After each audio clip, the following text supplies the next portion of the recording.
Good morning students.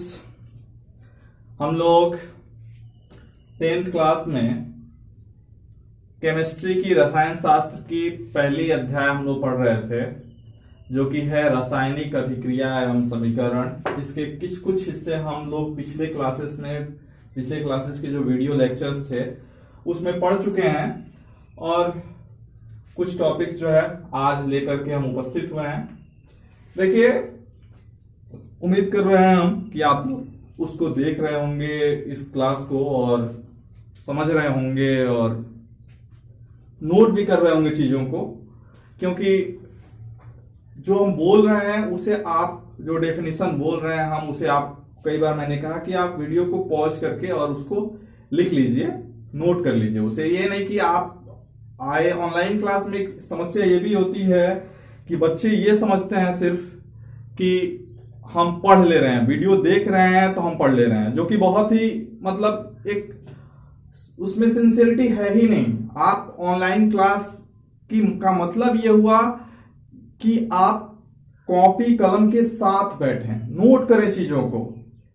ज्यादातर बच्चे 90% जो बच्चे हैं जो ऑनलाइन क्लास के थ्रू पढ़ते हैं उनके साथ यही समस्या है कि वो वीडियो का सिर्फ लेक्चर देखते हैं, जो कि पूरी तरह से गलत तरीका है पढ़ने का। वो भी जब आप क्लास में पढ़ रहे होते हैं, क्लास में ऑफलाइन जब क्लास चल रही होती है, पढ़ाया जाता है, तो ऐसा थोड़ी होता है कि आप कॉपी कलम लेके नहीं जाते हैं, आप ऐसे ही जाते हैं, आपको लेक्चर दे दिया गया, आपसे घर चले आए। तो हम उम्मीद करते हैं कि आप चीजों को नोट भी करेंगे।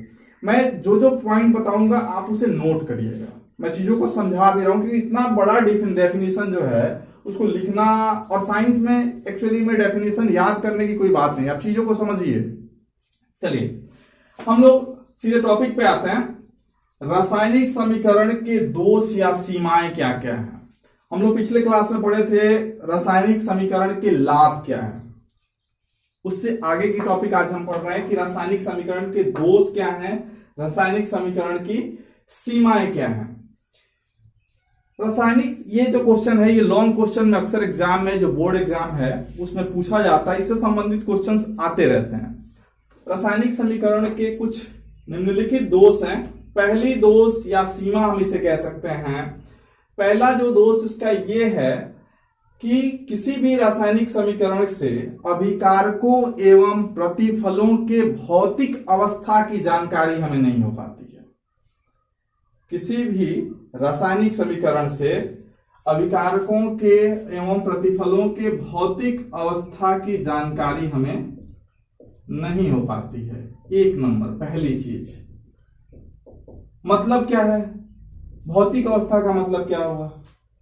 फिजिकल स्टेट, मतलब कि वो जो उसमें अभिकारक है समीकरण में, जो रासायनिक अभिक्रिया में भाग ले रहा है, या जो प्रतिफल है, प्रोडक्ट जो बन रहा है, उसमें एक्चुअली में वो सॉलिड है, लिक्विड है, गैस है या एक्वस है, वो विलियन है, ये क्लियर नहीं हो पाता है। तो अगला टॉपिक हम देख रहे हैं। आप दोनों टॉपिक को एक साथ भी हम पढ़ सकते हैं, और अलग अलग भी एग्जाम में डायरेक्ट ये भी पूछ सकता है कि रासायनिक समीकरण की सीमाएं क्या हैं, या अलग टॉपिक ये भी पूछ सकता है कि रासायनिक समीकरण को और अधिक उपयोगी कैसे बनाया जा सकता है। लेकिन हम यहाँ पे दोनों को एक साथ पढ़ेंगे। तो ये तो दोष हो गए। इस दोष को दूर हम कैसे कर सकते हैं? इसको दूर करने का एक तरीका है, अच्छा तरीका, कि हम रासायनिक समीकरण को जब लिख रहे हों तो उस कंडीशन में हम ये लिख दें कि जैसे ये कैल्शियम कार्बोनेट है, अगर हम इसको ये मिटा देते हैं तो ये क्या पता चल रहा है कि ये क्या है? नहीं पता चल रहा है। तो इस दोष को दूर करने के लिए क्या किया जाता है? ठोस के लिए S का प्रयोग किया जाता है, मतलब सॉलिड। द्रव के लिए स्मॉल l, लिक्विड। गैस के लिए स्मॉल g, और विलियन के लिए एक्वस का प्रयोग करते हैं। इससे अगर जो चीज है, जो ये ऑब्जेक्ट यहां पे है, चाहे वो कोई एलिमेंट हो या कंपाउंड, जो भी हम इस्तेमाल कर रहे हैं, अभी जो प्रयोग कर रहे हैं, अगर हमें उसकी फिजिकल स्टेट की, भौतिक अवस्था की जानकारी है तो हमें लिख देना चाहिए उसे कोष्ठ में, ब्रैकेट में करके। जैसे यहाँ पे कैल्शियम कार्बोनेट सॉलिड होता है तो हमने इससे लिख दिया। उससे बनता क्या है? कैल्शियम ऑक्साइड, ये भी सॉलिड होता है, हुआ, ऐसे लिख दिया। कार्बन डाइऑक्साइड गैस होता है, जी हमने लिख दिया। तो इससे ये क्या होता है, ये जो समीकरण है और सार्थक हो जाता है, ये और अधिक उपयोगी हो जाता है, इसके दोष भी समाप्त हो जाते हैं। जैसे Zn plus H2SO4, ZnSO4 plus H2।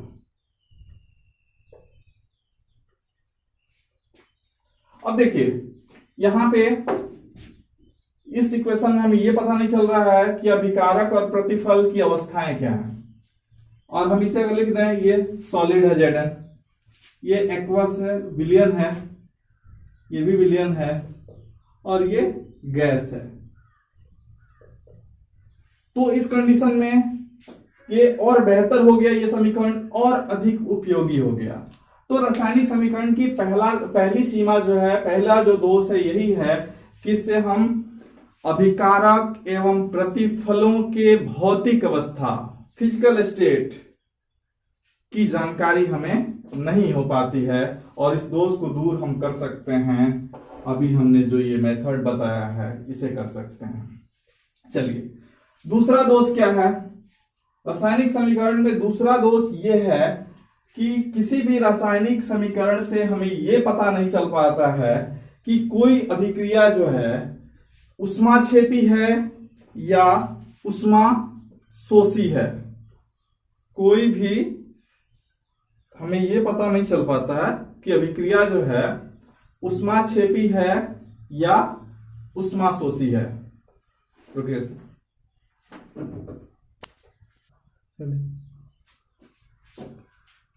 दूसरा अभी हम लोग बात कर रहे थे कि दूसरी दोष जो है हमारी ये है कि कोई भी रासायनिक अभिक्रिया, किसी भी रासायनिक समीकरण से हमें यह पता नहीं चल पाता है कि अभिक्रिया जो है उष्माक्षेपी है या उष्माशोषी है। उष्माक्षेपी मतलब कि उस अभिक्रिया के फलस्वरूप उष्मा का उत्सर्जन हो रहा है या उष्मा का अवशोषण हो रहा है, ये पता नहीं चल पाता है। उष्माक्षेपी का मतलब जब उष्मा का उत्सर्जन हो, उष्माशोषी का मतलब जब अभिक्रिया उष्मा को शोषित करे।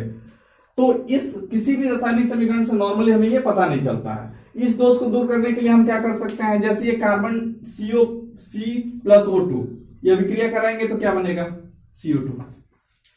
अब बताइए कि इससे पता चल रहा है कि इस अभिक्रिया में कंडीशंस क्या है, क्या इसमें उष्मा निकल रही है कि उष्मा इसमें अवशोषित हो रही है, ये पता नहीं चल रहा है।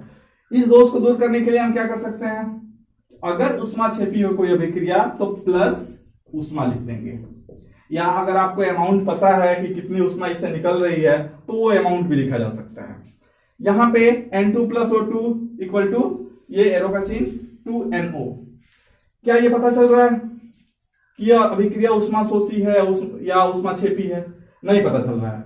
लेकिन अगर हमें पता है कि यह अभिक्रिया उष्मा शोषी है तो हम लिख देंगे माइनस उष्मा, या यहां पे हम इसके बाद प्लस उष्मा भी लिख सकते हैं जब उष्मा शोषी हो तो, क्योंकि जब नाइट्रोजन और ऑक्सीजन की अभिक्रिया कराई जाती है तो इस कंडीशन में उष्मा का शोषण होता है, ये और ठंडा हो जाता है, और यहां पे ये कार्बन डाइऑक्साइड जब बनता है तो और इससे हीट निकलती है। चलिए, तो ये दो दोष हमने पढ़ा और दोनों दोषों को समाप्त करने के हमने उपाय पढ़े। तीसरा, किसी भी रासायनिक समीकरण से हमें यह पता नहीं चल पाता है कि अभिक्रिया के फलस्वरूप जो पदार्थ बन रहा है वो किस रूप में बन रहा है, अवक्षेप है या नहीं है। मतलब कि अवक्षेपण अभिक्रिया जो हम पढ़े हैं कि किसी अभिक्रिया के फलस्वरूप हम जब रासायनिक अभिक्रिया गुण पढ़ रहे थे तो हमने पढ़ा था कि कुछ रासायनिक अभिक्रियाएं ऐसी होती है जिसमें अवक्षेप बनता है, तो हमने पढ़ा था। तो इस कंडीशन में ये पता नहीं चलता है कि अवक्षेप बन रहा है कि नहीं बन रहा है। तो तीसरा जो दोष हो सकता है, अभी हम बात कर रहे हैं तीसरा दोष, कि किसी रासायनिक समीकरण से हमें यह पता नहीं चलता है कि अभिक्रिया अवक्षेपण अभिक्रिया है या अभिक्रिया के फलस्वरूप अवक्षेप का निर्माण हो रहा है कि नहीं। इस दोष को दूर करने का उपाय क्या है, इसका उपाय यह है कि अगर हमें पता है कि कौन सा अवक्षेप बन रहा है, जैसे यहाँ पे सिल्वर नाइट्रेट की अभिक्रिया हम हाइड्रोक्लोरिक एसिड से कर रहे हैं तो बन रहा है सिल्वर क्लोराइड और नाइट्रिक एसिड HNO3, और ये जो सिल्वर क्लोराइड है ये दही के अवक्षेप जैसे बाहर आ जाता है प्रतिफल के रूप में। तो यहां भी अवक्षेपण अभिक्रिया है, तो अवक्षेपण अभिक्रिया को दर्शाने के लिए क्या करते हैं, तीर चिन्ह का प्रयोग करते हैं, नीचे की तरफ अधोमुखी तीर चिन्ह का प्रयोग करते हैं। अगर हम शुद्ध हिंदी में बात करें तो अधोमुखी तीर चिन्ह का प्रयोग करते हैं। तो ये हम लोगों ने करीब करीब 3 दोष पढ़ चुके हैं हम लोग। चौथा दोष किसी रासायनिक अभिक्रिया, रासायनिक समीकरण का क्या हो सकता है कि किसी रासायनिक समीकरण से हम ये पता नहीं चलता है कि अभिक्रिया के फलस्वरूप गैस का उत्सर्जन हो रहा है कि नहीं, ये भी हमें पता नहीं चलता है। मान लो कि कोई रासायनिक समीकरण हम ले लें, यहां पे मान लीजिए कि हम Zn ले लिए, Zn प्लस H2SO4 बनेगा क्या, ZnSO4 प्लस H2। गैस का उत्सर्जन हो रहा है कि नहीं ये पता नहीं चलता है, और यहां पे गैस निकल रहा है। इसे कैसे दूर कर सकते हैं इस समस्या को, ऊपर मुखी जो तीर है इसे दिखा करके हम, अगर ऐसा तीर अगर आप देख रहे हैं किसी रासायनिक समीकरण में किसी एलिमेंट या किसी कंपाउंड के साथ, तो इसका मतलब है कि उससे गैस उत्सर्जित हो रहा है, तो ये समस्या भी दूर हो सकती है। पांचवा दोष हमारा क्या हो सकता है, हमने पहले दोष को इस समीकरण के साथ दिखाया, दूसरा जो हमारा ऊष्माक्षेपी और ऊष्माशोषी था, ऊष्माक्षेपी और ये ऊष्माशोषी, ये अवक्षेपण के लिए दिखाया था हमने, अवक्षेपण, और ये हो गया गैस उत्सर्जन। अच्छा, पांचवा दोष कि कई रासायनिक समीकरण या कई रासायनिक अभिक्रियाएं जो हैं वो कुछ विशेष दशाओं में पूर्ण होती हैं, जैसे कुछ विशेष दाब रखना पड़ता है, कुछ विशेष ताप रखना पड़ता है, तो या कुछ उत्प्रेरकों का इस्तेमाल होता है कुछ रासायनिक अभिक्रियाओं के दौरान, तो ये भी किसी रासायनिक समीकरण से पता नहीं चल पाता है। जैसे अगर हम N2 plus H2 to NH3, ये कुछ विशेष दाब, ताप या उत्प्रेरक की उपस्थिति में ये होता है, तो इस कंडीशन में क्या होगा कि जो भी अवस्था जो होगी उसको दर्शाने के लिए, जैसे मान लीजिए कि अभिकारक हो गया ये प्रतिफल है, तो जो दाब होगा, ताप होगा, ऊपर या नीचे कहीं हम रख सकते हैं, उत्प्रेरक को भी ऊपर नीचे हम कहीं रख सकते हैं, ऊपर भी रख सकते हैं उत्प्रेरक और नीचे भी रख सकते हैं दाब एवं ताप। इसके अलावा कुछ रासायनिक समीकरण ऐसे होते हैं जो उत्क्रमणीय होते हैं और कुछ अनुत्क्रमणीय होती है। उत्क्रमणीय का मतलब हुआ कि अभिकारक की तरफ से प्रतिफल बन जाए और फिर विशेष परिस्थिति का इस्तेमाल करने पर प्रतिफल से वो अभिकारक में भी परिवर्तित हो जाए।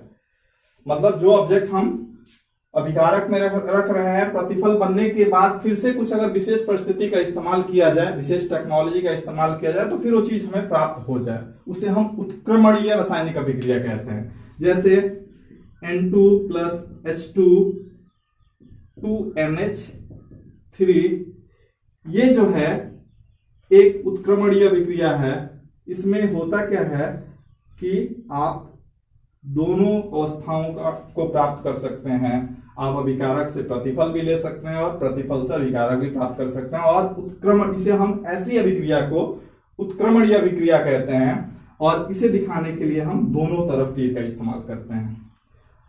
इसके अलावा रासायनिक समीकरण का एक और भी दोष है, और वो दोष है कि रासायनिक समीकरण, कुछ रासायनिक अभिक्रियाएं जो हैं विस्फोट के साथ होती हैं, और रासायनिक समीकरण से ये हमें पता नहीं चलता है।